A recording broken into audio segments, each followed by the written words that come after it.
It has always felt like family for Corey and Casey Rich. Just 1 year apart in age, the sons and grandsons of outstanding athletes, they were destined to compete with and against each other. I don't ever remember life without him. We were, less than a year apart, doing everything together, sports, everything. I do remember, I have pictures and video to show that I at least won a few things early on before things got more competitive in different ways. But I have a record of pushing him off a couch at about age 1 and 2, and I could always eat more chocolate cake than him, if wearing it counts. But growing up together, we were best friends. And it is the younger of the two, Corey, that we honor today. A 4-sport athlete for the Grizzlies between 1987 and 1990. He just couldn't stand to lose. I could kind of, enjoy the journey, and if I won, it was great, and if I didn't, that was okay. I didn't like losing, but he just could not stand losing, and he wouldn't be a bad sport. Just would fight to the bitter end to keep from ever losing anything to me. And I was, supposed to be a year older, but he could, beat me and beat my friends and everything. So he was, it's like he was a year ahead of his grade in a way, just always competing. Not that I was that much of a competition, but I tried. They kind of come from a little bit of royalty, being from the Rich family, and certainly there's a lot of long line of athletes there between grandfather and dad. So it didn't take long to figure out, who they were when you showed up to play Little League or Grizzly basketball camp. I think part of what made Corey special, obviously, was the fact that he had an older brother he probably needed to compete with. But I think as kids growing up, a little bit of schoolboy legend, for Corey, because he was just so naturally gifted at everything. When there was an opportunity to need a point guard, a shortstop, a quarterback, Corey certainly was, the guy that you'd always look to. And he kind of naturally filled that role. But I think having that older brother certainly, pushed him just to always look for that little bit of edge, to compete, as you would with a brother. But in 7th grade, we combined into the junior high, and then we were on the same team, and that we immediately, we're playing sports together and hanging out and playing basketball at my house or playing basketball at his house or playing wiffle ball places or just competing together as a team with our team stuff, and then just with our friends outside of it too, just constantly picking up a game somewhere and playing any kind of sport we could.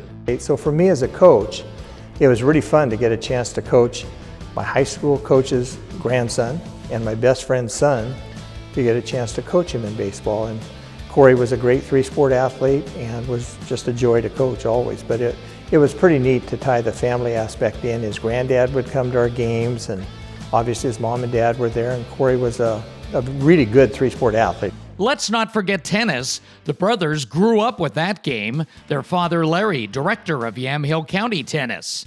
That was Casey's #1 sport at Mac High. Corey spent his freshman year on the courts as well. And they just always had a great friendship with each other, and kind of how two brothers should grow up, especially when they're that close in age. I'm not sure that they always end up being best friends, and those two have been best friends forever.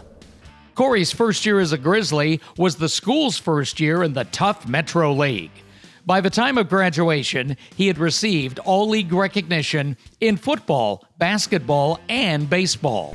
And I think Corey probably always was conflicted about what sport he loved the most, because he was good at everything. So he's one of those athletes that if it's football season, he's going to go out and he's going to play 2 ways and never come off the field.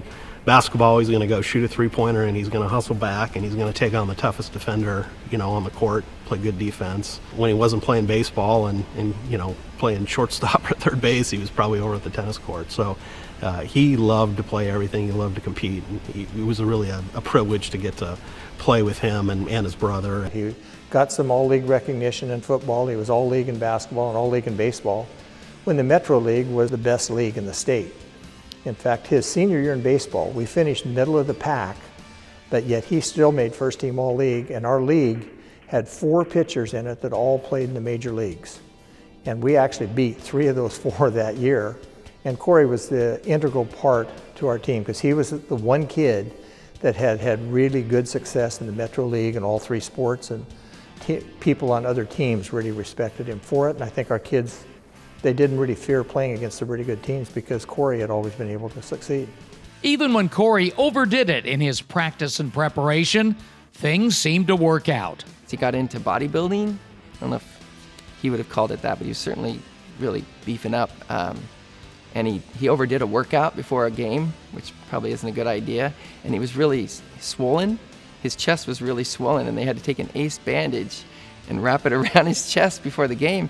And I think he had one of his best games. I don't know how many threes he made that game, but, it's kind of funny, even despite, he almost turned the challenge of, the exercising that before, he turned that into having one of his best games. There was another side to Corey Rich as well, helping his teammates and friends along the way. He was so kind and so uplifting to the other players. He just really had a heart to want to, help your team. So while he was individually very talented, it was really fun that he really lift people up. So he'd rip your heart out as an opponent, but then he'd get up and slap you on the butt or give you a high five. And I really appreciated how he handled, his sort of dominance. If it was on the basketball court, it was on the field, the tennis court, over, older and younger players. But just, a competitor that was kind, but fierce. Corey's senior year was a blur. Clubs and organizations, academic success, all the games, and even summer baseball. So when it was over, it was over. Corey had an opportunity to be a recruited walk-on at Oregon State in baseball. And I think he just had reached the point that he had played an awful lot of sports, realized that as a walk-on sometimes it's pretty tough to go through all of that, and he just decided to be a student. But had he decided to play, he would have been able to play at Oregon State. Organized sports are now in the past these days. Family and friends take center stage.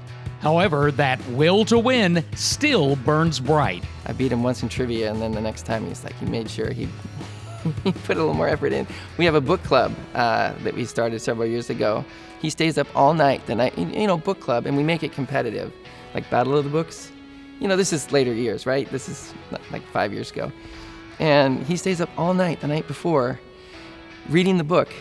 Again, I don't know, for the first time, knowing it would be fresh in his mind so that he can win our, contest. We have questions about the book. So he can beat me in that, and I'm the English teacher. What I really appreciate about Corey to this day is he's the same man he was, today as he was, as a kid growing up. Just, going to go out and work hard, high character, somebody you can trust.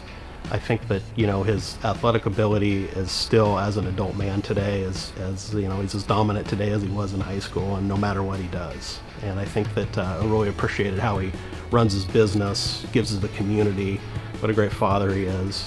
Comes from a terrific family. He married into a terrific family. And I think that, I can't say enough about his character, and, as somebody that gets to do business with him, the things that, were pillars of his personality and his character are still true today. Me and Corey and some of his college friends and some other high school friends, it kind of feels like we're back in high school.